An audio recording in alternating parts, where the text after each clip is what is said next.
So, welcome everybody. Thank you very much for being interested in this new webinar of the Tobacco Control Unit and WHO Collaborating Center for Tobacco Control, hosted in the Catalan Institute of Oncology and the Research Institute for Biomedical Studies here in Barcelona. It's our pleasure to have this new webinar in which, we will be dealing with one of the hot topics in tobacco control as it is flavors and in tobacco and nicotine products. Thank you very much for being here. I haven't introduced myself. I'm Esteve Fernandez, the director of the Collaborating Center for Tobacco Control. And my only role today is to welcome you, to thank in advance your participation, to stimulate your participation through the chat. So we will have time for questions and answers after the presentation of Dr. Suchitra Krishnan-Sarin. She will be introduced and all the webinar will be conducted by my colleagues from the Tobacco Control Unit. Here, Dr. Cristina Martinez and Dr. Armando Peruga. Dr. Cristina Martinez is a senior researcher and deputy head of the Tobacco Control Unit at the Catalan Institute of Oncology and also assistant professor of public health in the School of Nursing of the University of Barcelona. And Dr. Armando Peruga, also good colleague and friend, Cristina, is associate researcher of the Tobacco Control Unit at the Bellvitge Institute for Medical Research and also assistant professor at the Universidad del Desarrollo in Chile. He was formerly the manager of the Tobacco-Free Initiative hosted by WHO in its headquarters in Geneva. Thank you very much to all. Thank you, Armando and Cristina, for promoting this webinar, and also thank you, Suchitra, for being here with us. I pass the word to Cristina. Thanks, Esteva, and welcome all to this enlightening webinar that explores the topic of paramount importance, as Esteva has mentioned. We are excited to present today the flavors in tobacco and nicotine products, a webinar presented by our speaker, Dr. Suchitra Krishnan-Sarin. And in an era where the use of tobacco and nicotine products continues to raise public health concerns, this webinar will delve into a crucial but often overlooked aspect of these products, their flavors. Our speaker, Suchitra Krishnan-Sarin, will be our guide in unveiling the world of flavors in tobacco and nicotine products. With her expertise in addiction research, she will take us on a journey through the senses processes to underline our perception of flavoring agents.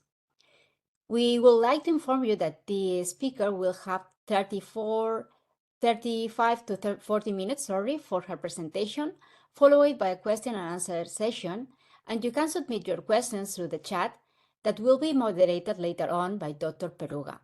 Please be reminded that this session is being recorded and will be available on our YouTube platform on the website of the Tobacco Unit. And with further delay, let me introduce briefly to our speaker. Dr. Suchitra Krishnan-Sarin is a professor of psychiatry and epidemiology at the Yale University, and her research concentrates on comprehending the biology and behaviors related to addictions among adults and adolescents. Her focus includes studying adolescent tobacco use patterns and designing cessation interventions. She has contributed to various organizations in the U.S. Surgeon General and the WHO, and she's an advisor of the U.S. FDA. Without further delay, please, Suchitra, the floor is yours, and thank you for being part of this webinar. Thank you, Christina. Thank you, Armando, and everyone for inviting me. I'm excited to be part of this discussion. Let me share my slides, and hopefully it will work as well as it did when we tested it initially. Okay. Hopefully you can see my main slide and not my discussion slides, if you can just confirm. Yes, we can Okay. confirm. Wonderful. Okay, thank you. So thank you again for inviting me. It's a pleasure to be speaking to you all today. I will try and make it through in 35 minutes. I have my clock with me here, and hopefully we will have sufficient time for discussion also. So as Christina mentioned, I'm going to be focusing on flavor, tobacco and nicotine products, and trying to set an agenda for science-based regulation of these flavors. And as she also mentioned, I am located at Yale University.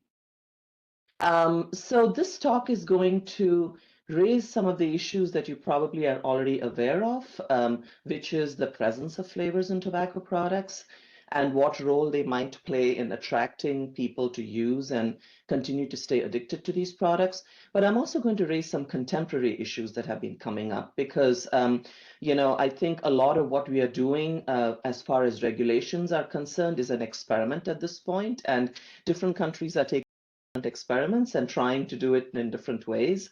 And I'm going to be sharing some data and some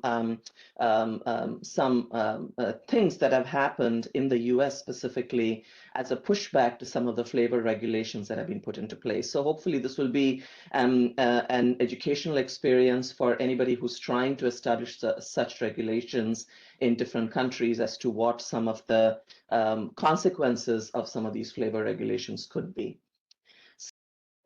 So flavors, this is just a picture which shows you the multiple flavors which are available in all tobacco products. For those of you who work in tobacco control, you already know all this, that flavors have always been used as part of innovation by the tobacco industry. And this is just some pictures of the cigar flavors wheel, which shows all the flavors which exist and all the different categories of flavors which exist in cigars, and a similar e-liquid flavored wheel, which is produced more recently, and which shows you all the different kinds of flavors which are present in e-liquids also. So this just is a product, as I said, that has always been used in tobacco product innovation by the tobacco companies. And this innovation or the use of flavors has been utilized in multiple ways by the tobacco companies. They have used it for advertising and marketing. So they include colors and descriptors on product packaging which match with the flavor which is in the product. That increases appeal to there is strategic placement of sweeteners and flavors in the products to enhance appeal. So for example, flavorants within the tobacco casing, they are used as a top flavoring. They've been sprayed on. This is more in the cigarette products. But more recently, there has been a lot of innovation on this that I'll show you in a few minutes. But the flavors have also been placed in the filter. They've been placed in the wrapping papers and mouthpieces, in the foil liner of tobacco packaging. We did a lot of work in cigars and cigarillos, where we have found that flavors and sweeteners are predominantly placed on the upper end of the end of the cigar that goes into your mouth, which really increases appeal of these products for the user. And of course, there are newer novel products and new modes of including flavors that have appeared on the market, including in cigars and heated tobacco products. And some of these things like flavor capsules, which can, in the filter of cigarettes, flavor inserts that can now be inserted into cigarette packets and also are like flavor capsules supposed to impart flavors to the product. And of course, the e-liquids that I just showed you, they contain multitudes of flavors. And innovation has also continued. I'll show you a little bit about this with novel flavors. So sweeteners, cooling agents, concept flavors. When I say concept flavors, I'm talking about all these very interesting flavors that come out in cigars and e-liquids primarily, which have very interesting names, like dragon's milk and things like that, which has nothing to do with the actual flavor of the tobacco product, but is actually made up of multitudes of flavor chemicals that both make the product exciting and appealing to the user and also changes how experiences these products. So these are both issues that we need to focus on. I want to start out by saying that there is no consistent regulation and implementation of regulation of flavors in tobacco products. And the implementation part is really from my conversation with different people. I don't know if there has been any consistent evaluation of how the regulations are being implemented in various countries. But this is a great paper by Joanna Cohen and her group from Johns Hopkins that actually they do a global scan of policies in different countries on a regular basis, and it's on their website. And this is information pulled from paper that they recently published, which shows you that there is some regulation of flavors in some countries and EU member states, but it is restricted to some products. For the most part, it seems that these flavor policies are restricted to cigarettes, with only the EU regulating a small portion of e-cigarette liquid flavors. There is some restriction of flavors in cigarette capsules. Menthol, as you all know, is included in the flavor ban policies of 8 countries and the EU. And 6 countries explicitly prohibit the use of flavor terms or imagery on tobacco product packaging, although none of these countries prohibit flavors in e-cigarettes. So this tells you that a lot more work to be done around this idea of flavors. And there is one big issue that I was fortunate to be at a WHO meeting with Armando a couple of months ago, where we discussed at length this issue of how flavor should be defined. And how do you define a flavor so it can be appropriately presented in regulations and easy for regulators to use? So I'll come back to this at the end of my talk, and we can have a bigger discussion on. Let me go over some of the information though on flavors. So as far as the epidemiology of flavored product use behaviors, there is a lack of systematic worldwide evidence. But what is known is that the little evidence we have from certain countries tells us that there is very high rates of flavored tobacco products, and they are very popular among users. This is some data. Most of the data I'll be showing you, I apologize, is from the US. I wasn't able to find very good figures and data that I could present from different countries. If any of you have this available and could share it with me, I would love to include it in my talks. But I have pulled this information from published papers. This is data from the census survey that was done in 2014-2015 in the US. Reports the proportion of current tobacco users who report using flavored tobacco products. This is an old paper, but you can see even back then, there was a lot of use of flavors in multiple tobacco products, and ENDS had just, or electronic cigarettes had just emerged in the market at that time. This is data from the US PATH study. For those of you who don't know, the PATH study is a longitudinal study that is studying tobacco product use behaviors among adults and youth in the US. It was started in I'm going to get this wrong now. I believe it was started in 2013, and it continues to this day. And this represents all the flavors that are used by adults and youth in products. And you can see that fruit flavors are very popular, and there are a variety of other flavors that are shown here that are used as well. This is evidence from the US National Adult Tobacco Survey on use of flavors in non-cigarette tobacco products. And again here, this reflects what I showed you in the first slide, which is that as this figure shows, fruit flavors are very popular in certain products, whereas in some other products like smokeless tobacco products, it appears that menthol or mint flavors are popular. So it really depends on it varies by the kind of product in terms of what flavors are really used. This is more recent data from on the use of tobacco and menthol flavors in heated tobacco products from the ITC Japan survey. And again, here you can see that menthol products are preferred over tobacco flavored products by most current smokers, former smokers, and also by never smokers. And lastly, this is one of the things that we are very concerned about in the US, of course, is use of, and globally, of course, not just in the US, globally, is use of product by youth who represent the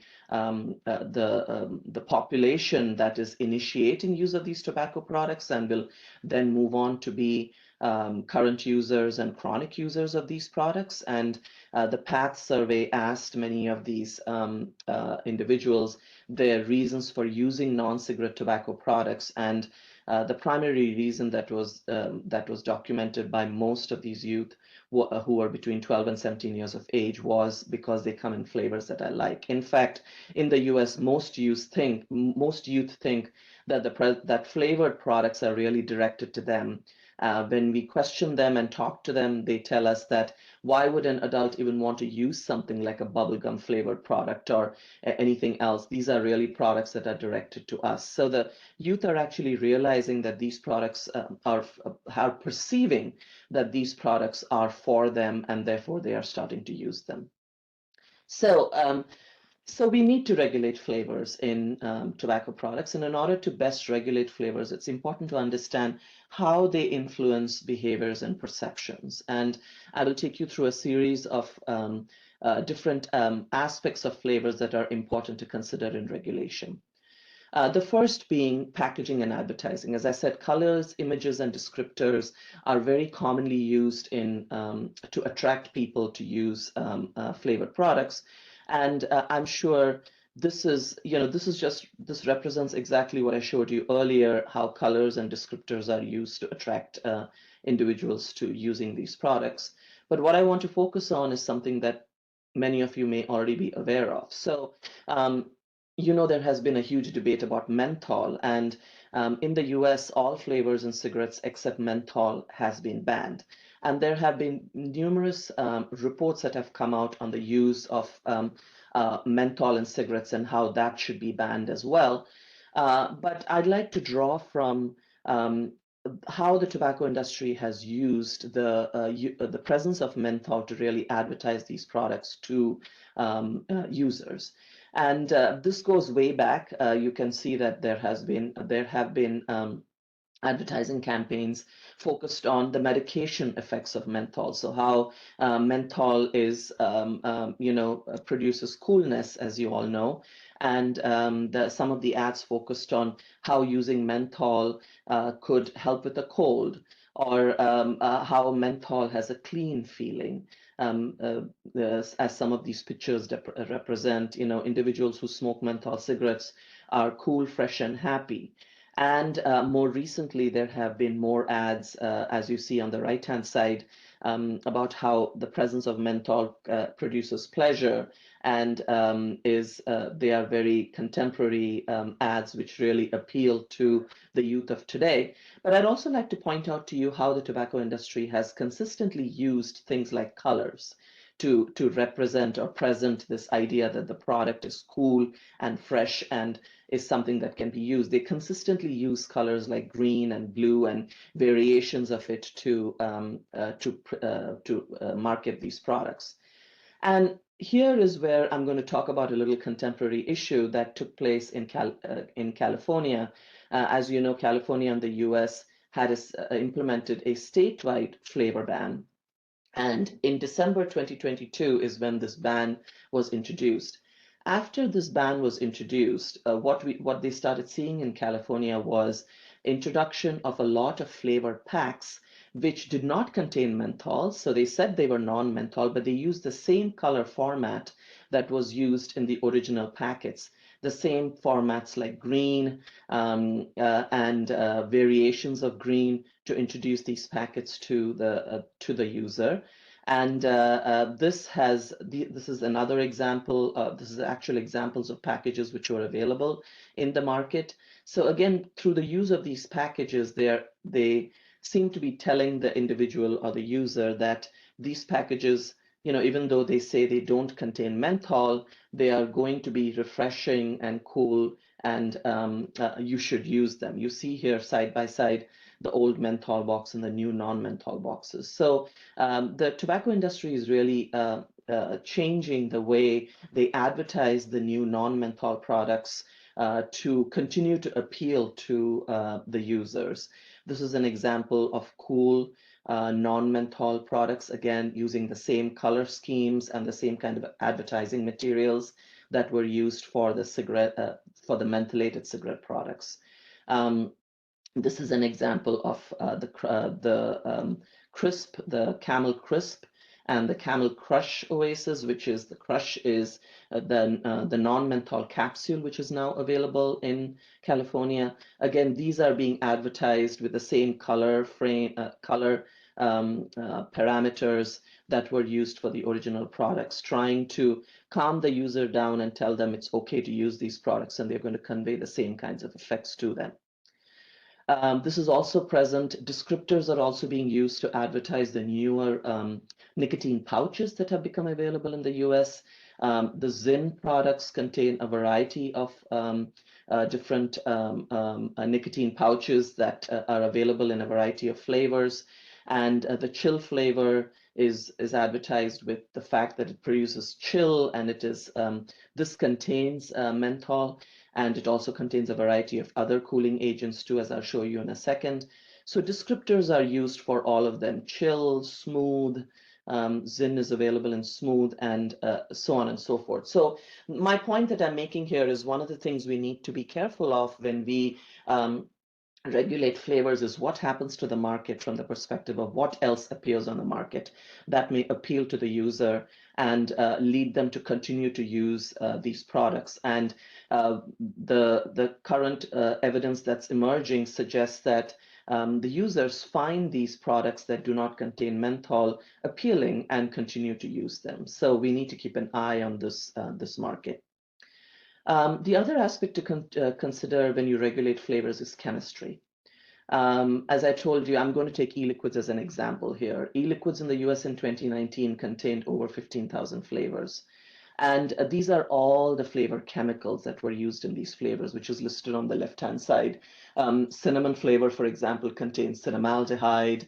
Strawberry flavor, according to one paper, there are 360 variations of strawberry flavor, and they vary in terms of which chemicals they contain here.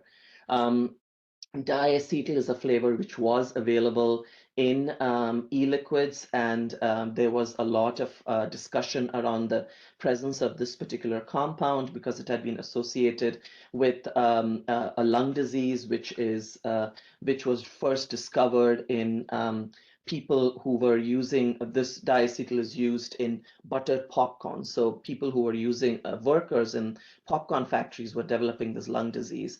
And this particular compound is known to be associated with that. So there's been a lot of discussion around this issue. And for the most part, I believe diacetyl has been removed from e-liquids, although it does pop up here and there in some e-liquids still. So my point here is most flavors consist of chemicals. They are not benign compounds. And this is some of the chemical structures that are associated with a variety of these flavors. You see here menthol, vanillin, ethyl vanillin. These are all flavors that are used in producing these blends of flavors that are put together in most of these tobacco flavored or cigarettes and other flavored compounds. Interestingly, these, and you don't have to read all this. I have it in there as a slide if you want to ever go back to it and look at it. But these flavor chemicals are part of a recipe, I would say, book that is used by the Flavor and Extractor Manufacturers Association, at least in the United States. It has been used for more than 50 years to assure the safety of flavor ingredients added to food products. So they operate under the authority that these flavor chemicals are generally recognized as safe if they are used in food products. But this FEMA expert panel has come out and very clearly stated that they only evaluate the safety of these flavor ingredients in food products and not in vaping products or any other products that are used for inhalation. So, which means that there is very little evidence on what these flavor chemicals are, how much is in there, and what their safety and toxicity is when they are used in an inhalation route. There is plenty of evidence in an edible route, but not inhalation. So to regulate flavors, we need to understand their levels and their toxicity. And from what we know that there are very high levels of flavor compounds in many tobacco products. This is an older paper, but even then we knew that products like methyl salicylate, which are present in wintergreen type of smokeless tobacco products, the levels of methyl salicylate in smokeless tobacco products is much higher than what is seen in products like chewing gums and hard candy and other soft candy, which are eaten and which also tend to contain these products.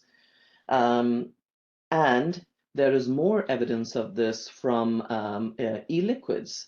And these are various brands of e-liquids and other kinds of products, cigars, sweets, Swisher sweets, snuff, and wraps, which you see on the right-hand side. And what this paper, this excellent paper, has done is compare the levels of flavors to where many of these chemicals exist in other candies and other edible products that they are consistently used for. And again, here you can see that the levels of these chemicals are much higher. So the first point is, it appears that the levels of these chemicals that are being used in most tobacco products are much higher than what is approved for use in edible products. And I just told you that they are actually regulated as GRAS for edible products and not for inhalation products.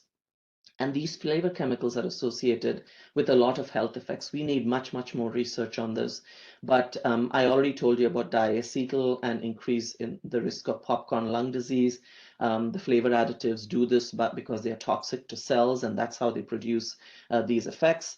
Aldehydes, flavor chemicals also consist of many aldehydes, and aldehydes are found in most flavored products, and aldehydes like formaldehyde are known to be human carcinogens. Now, please let me state this. I'm not saying that these products like e-liquids, have been shown to cause cancer, because we haven't been able to study them long enough at this point. What I'm stating is that the levels of these chemicals in these products are high, and these chemicals are known to be human carcinogens. So there is the potential that they can cause cancer in the long run. Our group has also shown that these flavor aldehydes in e-liquids form something called acetal adducts. These are actually formed when these flavor aldehydes like vanillin and ethyl vanillin combine with the solvents which are in e-liquids like propylene glycol and vegetable glycerine. They form these adducts, which are actually more toxic than the original flavor chemicals themselves in cellular studies. So cellular toxicity of these adducts is higher. This, if you're interested, is a very nice review paper on what the different mechanisms of respiratory toxicity can exist on flavorant exposure, and I hope you all will have a chance to read this paper at your own leisure time. So that's toxicity and levels that we have to focus on. Now let's move to appeal. When you consider appeal of products, you have to consider sensory effects. So some of the sensory systems that contribute to flavors have to be considered. And what do flavors do? Flavors can alter a variety of things that tobacco actually does to the user, or how the user experiences tobacco. Flavors release volatile molecules in tobacco products when the temperature of the tobacco product goes up. Flavors can alter the oral feel in the lips and mouth, and also alter the dryness and the irritation caused by inhaled and oral tobacco products in the oral cavity. And flavors can also change what is called chemesthesis, which is there are receptors in our body which respond to pain, temperature, and so on and so forth, like the receptors which deal with menthol. These receptors also deal with the irritating effects of nicotine. And this is how flavor molecules and nicotine can interact and change how the user experiences the tobacco product. So by changing all these different components of how the user experiences the tobacco product, flavors can alter the appeal of the product to the user. And for this, they do this through flavorant receptors. So there are actually receptors in our body that are sweet and bitter receptors, irritation, harshness, and coolness receptors, and olfactory receptors, which bind the flavor chemicals and also bind nicotine and a variety of other chemicals in tobacco products, and thereby produce interactive effects. These are some of the flavorant receptor targets. There are receptor channels called trip channels. Trip channels are the receptors for the aldehydes I was just talking to you about, the noxious aldehydes in tobacco smoke. They elicit the burning and the irritating sensation from tobacco products. And there are also trip channels, which is a receptor for menthol, which mediates its cooling and soothing effects. So when you put all this together, when you have a mentholated tobacco product, you're getting the irritation and the burning acting on some trip channels, and then you have the cooling effect produced by the menthol if it is present in the product. And that is what balances out the irritating and aversive effects of tobacco smoke and makes it easier for people to use, users to use the products. And there are also bitter and sweet receptors that we know a little less about, and we are researching this some more to understand it better. This, as I told you again, is the structure of nicotine and menthol. Nicotine activates, as I said, the TRPA1 and the TRPV1 receptor, and menthol activates also activates the TRPA1 and the TRPM8 receptor and produces physiological effects of coolness. So this is where we come to another new innovation that has been introduced by the tobacco industry into the market, and is of concern to a lot of individuals, which is the presence of other synthetic coolants which are not menthol. And I'm taking all this to come to my point of discussing what the definition of flavor should be, and that's why I'm pointing all this out to you. These compounds called synthetic coolants or Wilkinson-Swart compounds were developed in the 1970s initially for use in shaving products, and they have been used a lot in beverages, chewing gum, skins, lotions. They produce coolness, but they don't produce irritation, which is why they are liked in shaving products initially. Now, these products initially started emerging in a lot of e-cigarette liquids, or the e-liquids like Juul and Puff Bar. They started having these Wilkinson-Swart compounds, but now they have also been observed to be present in some of the California cigarettes that I pointed out to you earlier. These compounds, like I said, have a cooling effect like menthol, sometimes more potent than menthol, but they have no minty smell and they are less irritating than menthol.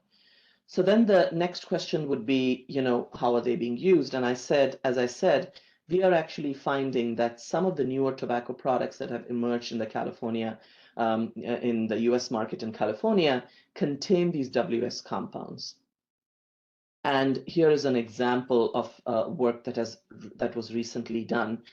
This is these Zyn products, the nicotine pouches I described to you earlier, are advertised as flavor ban approved in California. They call them flavor ban approved Zyn Chill ONPs. They say some of them don't contain menthol, and some of them don't contain menthol. But interestingly, what we have found is, if you look on the table on the left-hand side here, that some of these Zyn Chill products contain high levels of this WS compound, even though they don't contain menthol, menthone, and some of the other products. And of course, the presence of this WS compound varies depending on the kind of Zyn product you're looking at. But if you look at the figure on the right-hand side, remember I told you these bind to the TRPM8 receptors and produce their cooling effects, which is essential to control, or I would say interact with the irritation produced by tobacco or nicotine. You can see here that the Zyn Chill products, this is actually an extract of Zyn Chill, is actually more efficient and has increased efficacy in producing the coolness or tryptamate activation than the regular product, which may contain menthol, like Zyn peppermint or Zyn cool mint, which contains menthol here. So these products which contain WS3 are actually better at producing coolness than these old mentholated products. So this is something that we are very concerned about, because this could obviously be used to go around any regulations that are put forth as far as what should and should not be contained in tobacco products as flavors. And we had a long discussion about this at a WHO meeting that Armando and I attended. I will not share with you the outcome of that meeting, because I think that's going to be released by WHO, but I'll just walk you through some of the discussion points. And the main discussion point was the definition of flavors, what should be used.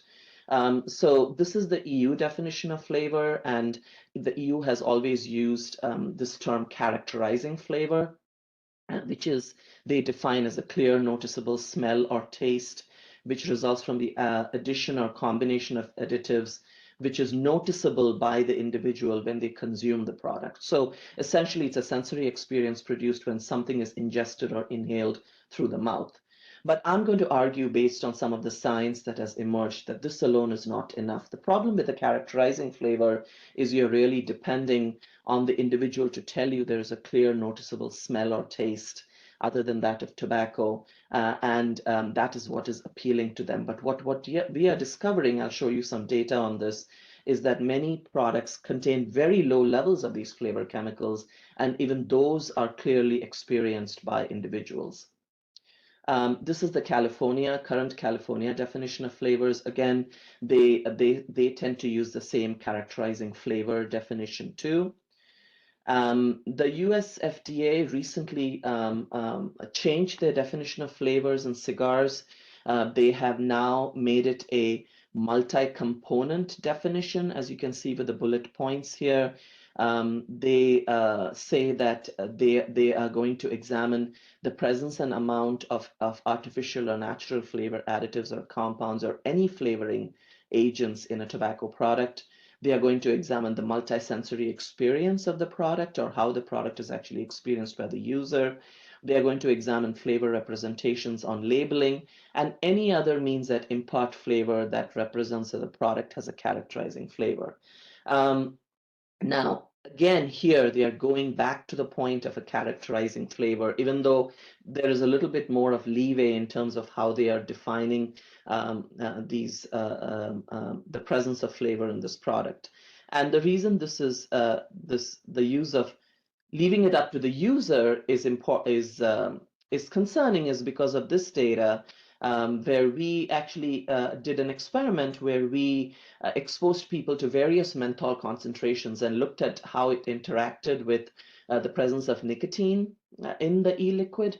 And we determined these levels of menthol by having users actually inhale the menthol and tell us whether they actually felt coolness or not, or if they could smell menthol or not.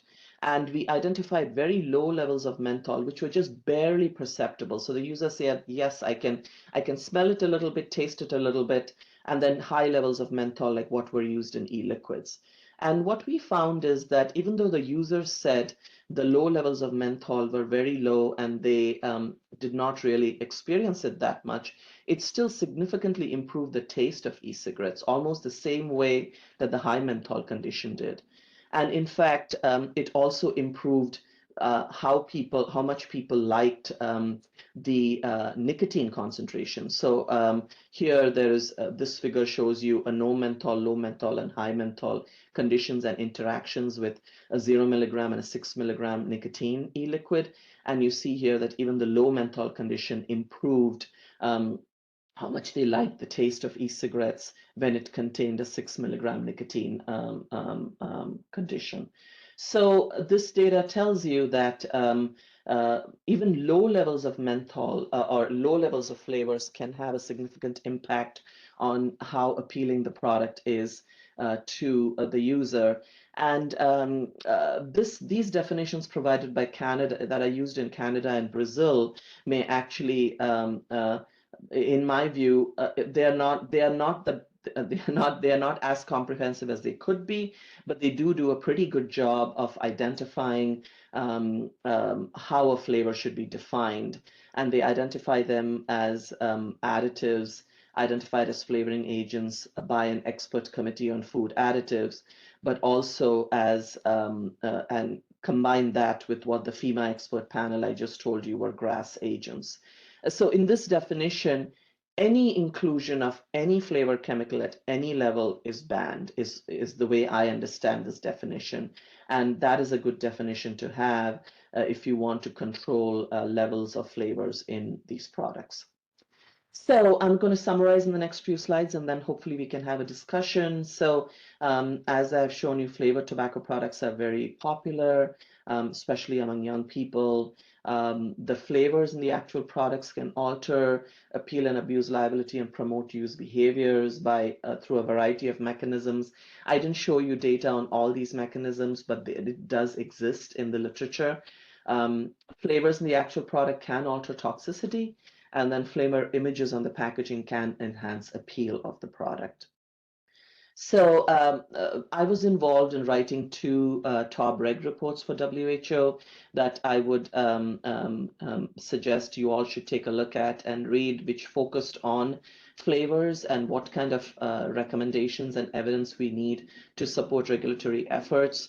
And primarily what we had suggested is we really need good surveillance systems to identify global use rates of flavors.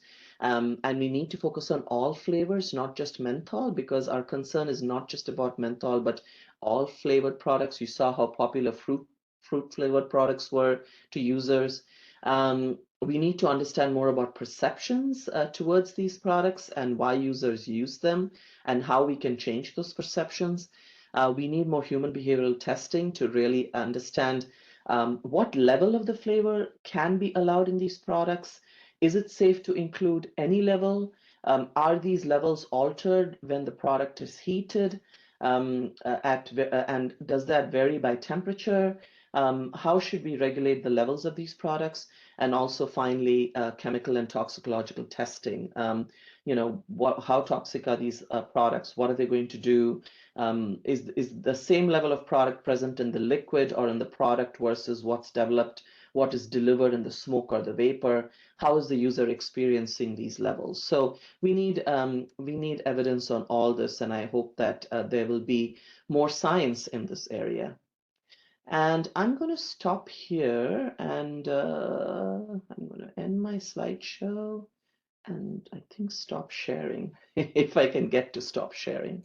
Okay, thank you very much, Professor.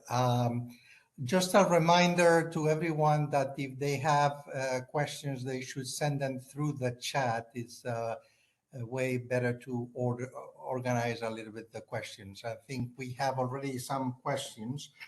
I'll start while we begin to receive more. I'll have one on my own, Professor. I'm not sure if you mentioned anything about the relation between flavors and the perception of risks of these products. Do you have any words, any evidence about that? Yes, we do. And I'm sorry I didn't present that data. I was trying to keep it to 35 minutes and keep it short so we could have discussion time. But yes, what we are finding is that people do perceive, especially colors and the presence of flavors like menthol, to be safer because they feel many of these products are advertised with a menthol leaf and contain the green colors and the green leaves.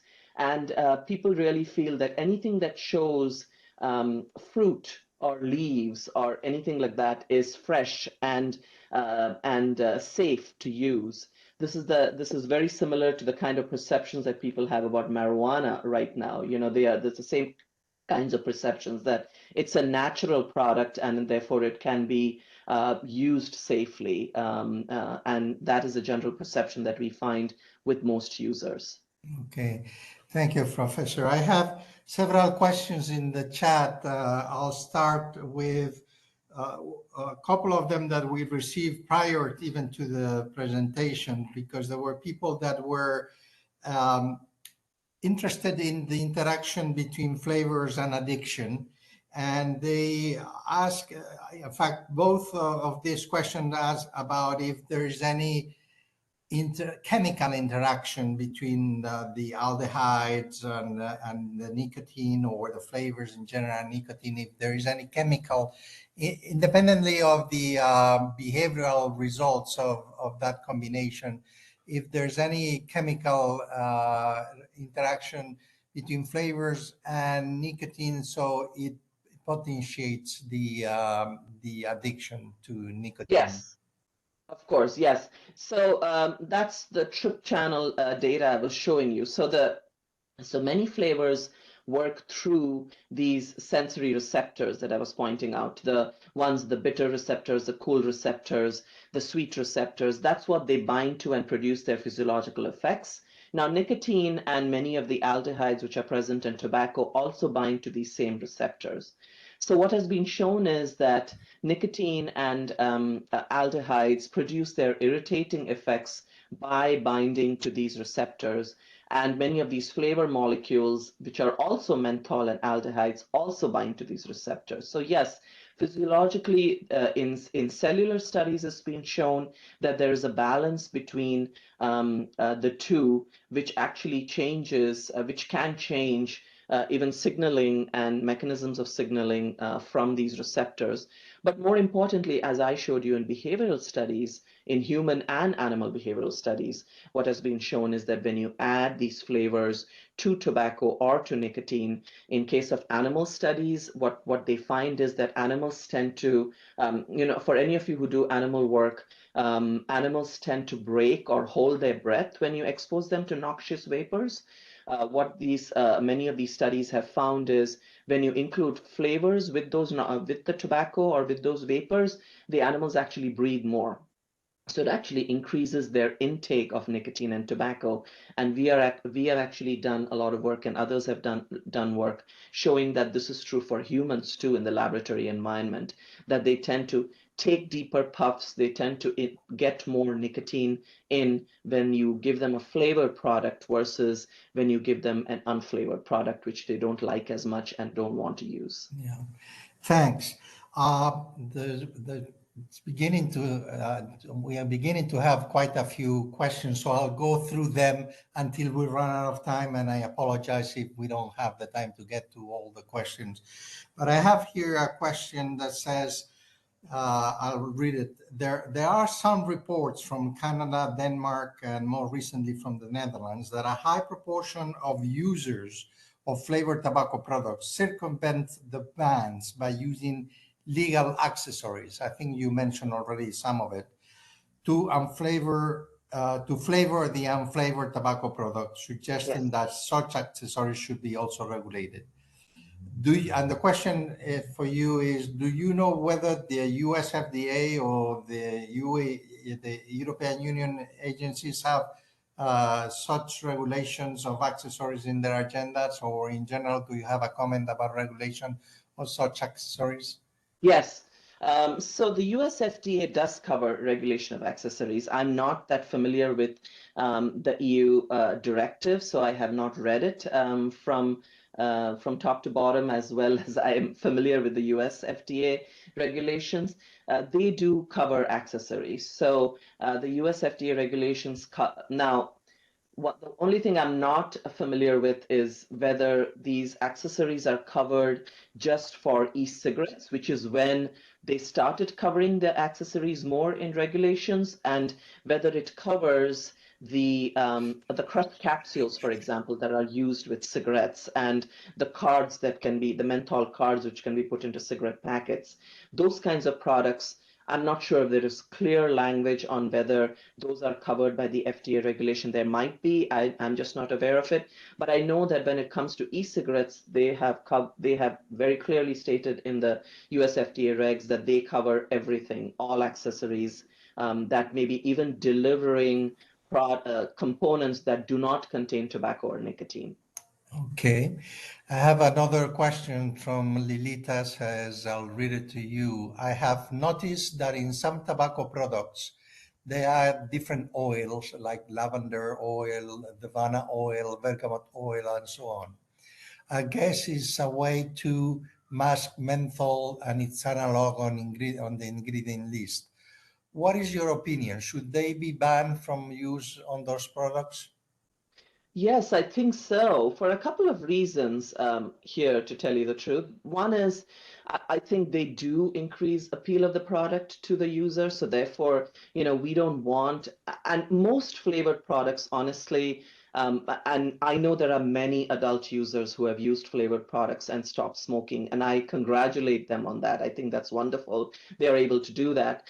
But for the most part, all these novel flavored products are used by youth. So I think banning these kinds of additions is important.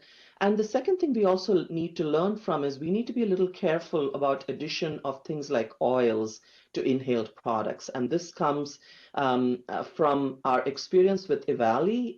I know it was really not related to, it wasn't shown to be completely all related to nicotine tobacco products. I don't know if those of you are familiar, but this was an episode of toxicity produced by e-liquids in the US, which was related to the inclusion of an oily product which was used as a solvent to dissolve some of the cannabis e-liquids. Now, this again raises for me concerns about use of any oils in inhaled products, because we don't know what form these oils are going to have and whether they're all going to be volatilized or whether they have other components that may have toxicity in the lungs. Thank you, Professor. I have now a question from Joan Soriano. He starts with a congratulations for your very elegant presentation. And a question I'm not sure you'll be able to, you're the right person to answer. That's why the European EMEA is being slower than the US FDA in acting against these tobacco flavors. Is this mostly due to lobbying by tobacco manufacturers in the European Parliament? I think it's very specific to Europe, but you're free to answer. Well, lobbying continues everywhere. It's not that they are lobbying any less in the US and challenging the US FDA for every decision. I've spoken to Brian King and other US FDA leaders often, and they always tell me how the minute they put out a rule, there are 100 court cases against them, lawsuits against them, challenging their decisions. So I think lobbying takes place everywhere. I cannot speak to why the European Union and how the European Union is addressing this. I'm sorry, maybe there are others within you who are more familiar with this, but I definitely do hope they take action on this, because it is I would say, the next frontier in tobacco regulation. Well, just to add, that there was recently published a report by the ombudsperson of the European Union about precisely lobbying, not specifically on flavor, but in general, and it's very clear that lobbying is going on not only in the Parliament but also in the Commission, the equivalent to the executive branch of the European Union. One thing I would like to add, Armando, if you don't Sure. mind, again, this issue of the definition is super important. And as you know, we did a lot of work on this in this WHO meeting, and I definitely hope the WHO shares that work and the definition globally, so it can be used by regulators all over. Thanks. I was in contact with WHO just yesterday on the report from this meeting, and unfortunately it's not yet ready because, among other things, they're preparing for the COP that takes place November, so it may take a little bit more time to present this. I have more questions here. We have only 5 minutes to go, but I'll try to run through the question. I have a question from Tony Pascual. And the question is, are there flavors used in tobacco products specifically that are not used in general, like in food and perfumes, so that their harmfulness can be studied for the purpose of prohibition? Interesting question. I am not sure. The flavor, the menu that I described to you earlier from FEMA, or the flavor and extracts manufacturer, is pretty comprehensive and covers all kinds of flavors that can be used to create flavor chemicals that can be used to produce flavors. And there are some publications, like I said, which actually have shown that strawberry flavors, something as benign as a strawberry flavor, can consist to up to 300 plus chemicals that can be used to make different variations of strawberry flavors. So I can't answer that question, but I think there is a lot of knowledge about these flavor chemicals just because they are used so much in gums and cereal and all these kinds of things. Thanks. Another question, I'm going to go quickly through that. This question is from Ayaka, and it says, are there any effective interventions in the USA to reduce the use of flavored tobacco among young people? In the European Union, for example, there is evidence that a significant proportion of minors continue to obtain tobacco despite widespread enforcement of age for sale legislation. Does enforcement of age for sale laws work well at a practical level in the USA? Are there systems in place to monitor where young people are buying flavored tobacco? Okay, so a big question, a huge question. I think this goes beyond flavored tobacco per se, and it just goes to, it's really about all tobacco. So yes, there are legislations in the US that specifically prohibit sale of products to minors. All tobacco and nicotine products are covered by that, and ID is required for sale of tobacco products. But as we all know who worked with youth for many, many years, they obtain their products through a variety of ways. They have older siblings, older youth buy it for them. In the case of products like e-cigarettes nowadays, we are finding there are a lot of parents who buy the products for their kids because they feel that it is a safer product than a combustible product, and therefore it's okay for their kids to use it. So youth are still managing to get their hands on these products, not necessarily just by purchasing them, because very few of them actually purchase it, but a lot of them own their own products and they get it from siblings and friends and parents and through the black market. You know, it's many of the social media websites that are selling these products do not require any kind of identification of the fact that you're over 18 years of age. It just asks you, are you over 18 years of age? And if you say yes, you can enter the site and buy something if you have a credit card. So that's the way that many youth obtain these products. So even though these legislations exist, youth continue to have access to these products. The rates have gone down in the US, but they are not completely down. There's still a significant percentage of youth using these products. Thank you, Professor. I think there are a few more questions, but I think it's already 5 p.m. here in this side of the Atlantic, and we should call it to an end. So I'll give the floor back to Cristina. Cristina, the floor is yours. Thank you very much. It has been a wonderful talk, very enlightening, with a very, some questions answered, but many questions still being keeping to be answered. So it has been our pleasure to have you here, and it has been our pleasure to have you all here in this webinar. It's the end of the webinar. You will have this video posted in our website in a few days. And thank you very much for all your questions. And thank you very much for all the attention that we had. This is all for us. Thank you very much. Thank you. Thank you for inviting me. And if anybody has questions, they can always reach out to me by email. I'm happy to answer them. Okay, we will send you the ones that have not been, we didn't have time to pass you. Okay, thank you very much all. And this is the conclusion of the meeting. Thank you very much. Bye-bye. Bye-bye. Thank you very much, Shitra.